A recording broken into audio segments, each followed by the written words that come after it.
एक बनिए के 3 बेटे थे। एक बार जब बनिया बीमार पड़ा तो उसने तीनों लड़कों को बुलाकर पूछा कि तुम लोग क्या करना पसंद करोगे, किस तरह की जिंदगी बिताओगे। बड़े लड़के ने कहा कि वह दुकान से ही गुजारा कर लेगा। छोटा बोला कोई अच्छा सा व्यापार कर लूंगा। लल्लू जो कि सबसे छोटा था बोला कि मैं तो चोरी करूंगा, एक बार कहीं तगड़ा हाथ पड़ जाए तो वर्षों तक कुछ करने की जरूरत नहीं पड़ेगी। उसकी बात सुनकर बनिए को बहुत दुख हुआ। बोला बेटे चोरी करना आसान काम नहीं है, पकड़े गए तो मार मार कर भुर्ता बना दिया जाता है, उसके लिए अक्ल की बड़ी जरूरत है। लड़का बोला इतनी अक्ल तो मुझ में है, चाहे तो इम्तिहान ले सकते हैं। बनिए ने कहा तो तुम्हें दिल्ली जाकर अकबर बादशाह का घोड़ा चुराना होगा, जिसे पिछले दिनों काबुल से मंगाया गया है। यदि 1 हफ्ते के अंदर तुम घोड़े को ले आए तो मुझे विश्वास हो जाएगा कि तुम्हारे में अक्ल की कमी नहीं है। अच्छा कहकर लड़का उसी वक्त दिल्ली की ओर चल पड़ा। दिल्ली पहुंचकर पाया कि शहर के चारों तरफ कड़ा पहरा है। वह बाहर सड़क पर रुक गया और सोचने लगा कि कैसे शहर के अंदर घुसा जाए। कुछ देर बाद उसने एक नाई को आते देखा। पास आने पर पूछा भाई कहाँ जा रहे हो। नाई ने बताया कि वह रोज हजामत करने शहर जाता है, यही उसका धंधा है। पूछा तुम कौन हो। लड़का बोला कि मुझे जानी राम कहते हैं और मैं इस शहर में जाना चाहता हूं। नाई ने बताया कि शहर के अंदर वही आदमी जा सकता है जो कुछ काम करता हो, फालतू आदमी को शहर में नहीं घुसने दिया जाता। सुनकर जानी राम सोचने लगा कैसे शहर में घुसा जाए। नाई से वह बोला अच्छा भाई मैं वापस ही लौट जाऊंगा, लेकिन मेरी हजामत तो बनाते जाओ। नाई ने उसकी बात मान ली। बोला बैठ जाओ। जानी राम बैठ गया, किंतु पानी न होने के कारण हजामत कैसे बनती। तभी जानी राम ने दूर एक तालाब की ओर इशारा किया। बोला वहाँ से कटोरी में पानी भर लाओ, तभी हजामत बनेगी। नाई ने अपनी पेटी वहीं रख दी और पानी लेने चला गया। अब क्या था, जानी राम ने पेटी को कंधे पर लटकाया और अपने को नाई बताकर तेजी से शहर के अंदर घुस गया। शहर पहुंचकर वह एक भटियारी के पास रहने लगा। धीरे धीरे उसने भटियारी को काबू में कर लिया। उससे बोला अगर तू होशियारी से मेरा काम करती रहेगी तो तुझे रोज एक अशर्फी दूंगा। बुढ़िया राजी हो गई तो उसने बताया कि आज से मेरा नाम जानी चोर है, किसी को पता नहीं चलना चाहिए कि जानी चोर कहाँ रहता है। अगले दिन उसने एक पर्चा लिखकर बुढ़िया को दे दिया कि उसे ले जाकर दरबार में डाल दे। पर्चे में लिखा था बादशाह सलामत, जानी चोर इस शहर में आ चुका है, वह आपके काबुली घोड़े को चुरा लेगा। बुढ़िया ने वह पर्चा अपने तोते को दिया और तोता उसी वक्त पर्चे को दरबार में डाल आया। बादशाह ने पर्चा पढ़ा तो चकित रह गया। जानी चोर की यह हिम्मत, ससुरे को घोड़े की पूंछ से न बंधवा दिया तो कहना। बादशाह ने ऐलान कर दिया कि आज रात को जो हमारे घोड़े की रखवाली करेगा उसे 500 रुपए इनाम में दिए जाएंगे। सुनकर एक लालची सुनार दरबार में पहुंचा और घोड़े की रखवाली का काम ले लिया। बुढ़िया से जानी चोर को जब मालूम हुआ कि सुनार ने घोड़े की रखवाली की जिम्मेदारी ली है तो उसने बुढ़िया से पूछा सुनार के घर में और कौन कौन है। बुढ़िया ने बताया कि उसके माता पिता भाई बहन सभी हैं। उसका एक लड़का जवान है जो नौकरी करने परदेस गया है और कई वर्षों से घर नहीं लौटा। जानी चोर खुश होकर बुढ़िया से बोला कि अब काम बन जाएगा, तू लोहा पीतल और गिलट के कुछ टुकड़े जमा कर उसकी एक पोटली बना ले, बाहर से सुंदर रेशमी कपड़ा लपेट देना। बुढ़िया ने वैसा ही किया। शाम के वक्त जानी चोर ने पोटली बगल में रखी और सुनार के घर जा पहुंचा। घर पर उस रात सुनार की घरवाली और उसके लड़के की बहू थी। जानी चोर ने दरवाजा खटखटाया और माँ को पुकारा। सुनार की घरवाली बुढ़िया सो चुकी थी, आंखों से साफ साफ दिखता नहीं था। आवाज सुनते ही उठ बैठी, बहू को भी जगा दिया। अरे मेरा सुमेर आ गया, बहू उठ, देख तो इतने दिनों के बाद सुमेर लौटा है। बहू भी उठ खड़ी हुई। माँ ने बेटे को गले लगाया, बोली अब तो तेरी आवाज रंग रूप सब कुछ बदल गया है मेरे लाल। हाँ माँ, 12 वर्ष में तो तुम भी बदली बदली सी लग रही हो। पास ही बहू घूंघट काढ़े खड़ी थी। जानी चोर ने पिता के बारे में पूछा। मालूम हुआ कि वह आज पहरे पर गए हैं। शहर में जानी चोर आया है, वह बादशाह के घोड़े को चुराना चाहता है। रात में बहू ने बढ़िया खाना बनाकर उसे खिलाया।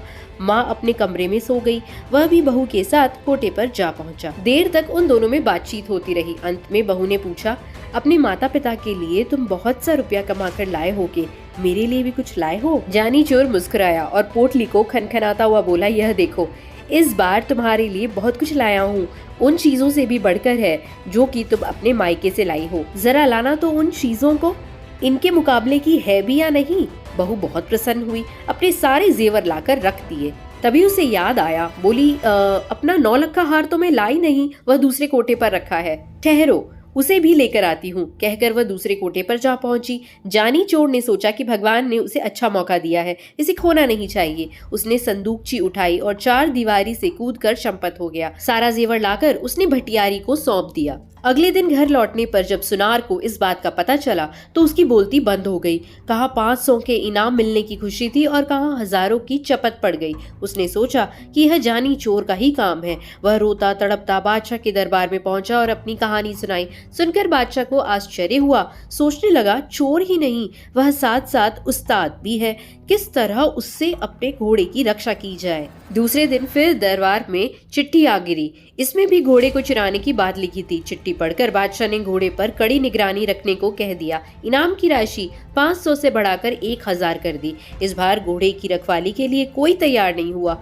लोग सोचने लगे कहीं इनाम के चक्कर में घर का माल भी न चला जाए, किंतु शहर के कोतवाल से न रहा गया। वह मूंछों पर ताव देता हुआ बोला, अब उस बदमाश को मैं देखूंगा, पकड़कर बांध न दिया तो कहना। जानी चोर ने भटियारी से फिर पता लगाया। इस बार पहरे पर कोतवाल साहब आए हैं। उसने दुल्हन जैसे कपड़े पहन लिए और एक थाली में धूप बत्ती जलाकर मंदिर की ओर चल पड़ा। रास्ते में कुछ दूरी पर घुड़साल पड़ती थी, जहाँ घोड़े पर सवार हो कोतवाल साहब पहरा दे रहे थे। रात के समय एक सुंदर स्त्री को अपने पास से गुजरते हुए जब कोतवाल ने देखा तो रोक कर पूछा, इस आधी रात में किसकी पूजा करने आई हो? औरत घूंघट निकालकर बोली, ठाकुर जी की पूजा करने आई हूँ।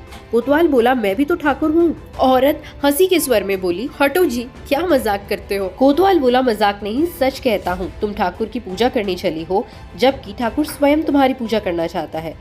अच्छा, तो चलो वहाँ मंदिर में चलकर पूजा करना। ठाकुर खुशी से उछल पड़ा और अपने घोड़े को साथ लेकर मंदिर में चला गया। उसने घोड़े को बाहर बांध दिया। हथकड़ी, बेड़ियां और बंदूक लेकर औरत के साथ मंदिर के आंगन में जा धमका। हथकड़ी बेड़ियों को देखकर स्त्री ने पूछा, ठाकुर जी, यह सब क्या है? कोतवाल ने बड़े प्रेम से उसे समझाया कि ये चोर डाकुओं के गहने हैं, मैं इन्हें पहनकर देखूंगी। यह कहकर स्त्री ने हथकड़ियां लेकर अपनी कलाइयों में डाल ली। उसकी कलाइयों से हथकड़ियां निकालते हुए कोतवाल बोला, यह तुम्हारे पहनने की चीज नहीं है, तुम्हारी कोमल कलाइयां इससे बलखा जाएंगी। स्त्री ने हट की, नहीं जी, मैं इन चीजों को पहनकर देखना चाहती हूँ कि कैसे पहनी जाती हैं। कोतवाल ने बड़े प्रेम से उसे समझाया कि ये चोर डाकुओं के गहने हैं, मैं इन्हें पहनकर देखूंगी। यह कहकर स्त्री ने हथकड़ियां लेकर अपनी कलाइयों में डाल ली। उसकी कलाइयों से हथकड़ियां निकालते हुए कोतवाल बोला, ये तुम्हारे पहनने की चीज नहीं है, तुम्हारी कोमल कलाइयां इससे बल खा जाएंगी। स्त्री ने फिर हट की, नहीं जी, मैं इन चीजों को पहनकर देखना चाहती हूँ कि कैसे पहनी जाती हैं। अच्छा तो रुक जाओ, मैं तुम्हें दिखाता हूँ इन्हें कैसे पहना जाता है। जैसे जैसे मैं बताता जाऊँ वैसे ही तुम मुझे पहनाते जाना। कहकर उसने अपने हाथों में हथकड़ी और पैरों में बेड़ियां डलवा दी। फिर मुस्कुराता हुआ बोला, देख लिया, इस तरह पहना जाता है, अब इन्हें खोल दो। कोतवाल की बात सुनकर स्त्री जोर से हंस दी। उसने अपनी नकली वेशभूषा को अलग किया और बंदूक उठाकर कोतवाल की छाती पर रख दी। पूजा करोगे बरखुरदार?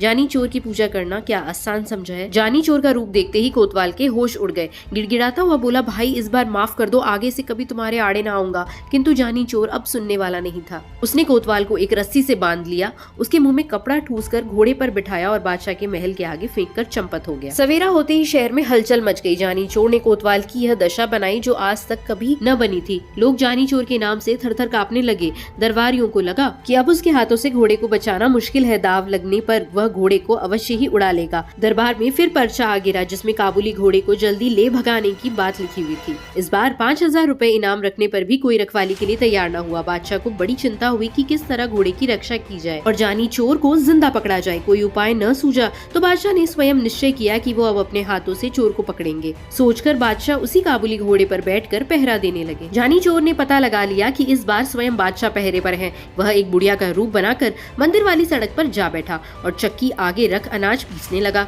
सड़क के किनारे बुढ़िया को अनाज पीसते देख बादशाह ने पूछा, इस वक्त किसके लिए अनाज पीस रही हो? बुढ़िया हांफती हुई बोली, क्या करूं सरकार, बुढ़ापा बहुत बुरा है और उससे भी बुरी चीज है गरीबी। दिन में मोहल्ले के बच्चे पगली कहकर चिढ़ाते हैं, इसलिए रात में यहाँ आकर काम करती हूँ। अभी एक सिपाही आया था, पीसने के लिए गेहूं दे गया, अभी आकर ले जाएगा। सुनकर बादशाह घोड़े से उतर पड़ा। पूछा, क्या नाम था उस सिपाही का? बुढ़िया ने माथे से पसीना पोंछा। बोली, नाम तो सरकार वह जानी जानी कुछ बता रहा था।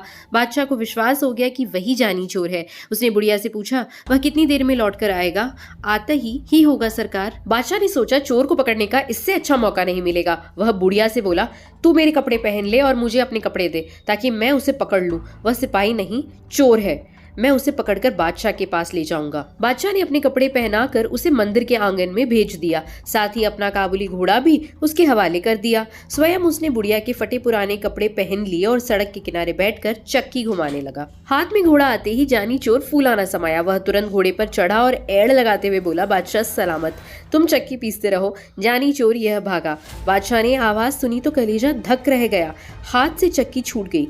वाह रे जानी चोर, तू तो अकल का पुतला निकला। उधर जानी चोर बादशाह की पोशाक में घर पहुंचा तो बनिए को विश्वास हो गया।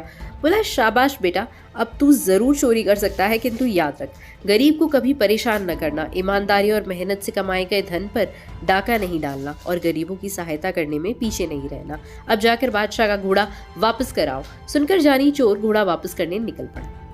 तो दोस्तों, कैसी लगी आपको ये जानी चोर की कहानी, जरूर बताइएगा, कमेंट सेक्शन में जरूर लिखिएगा। लाइक शेयर सब्सक्राइब करना ना भूले। Thank you for listening.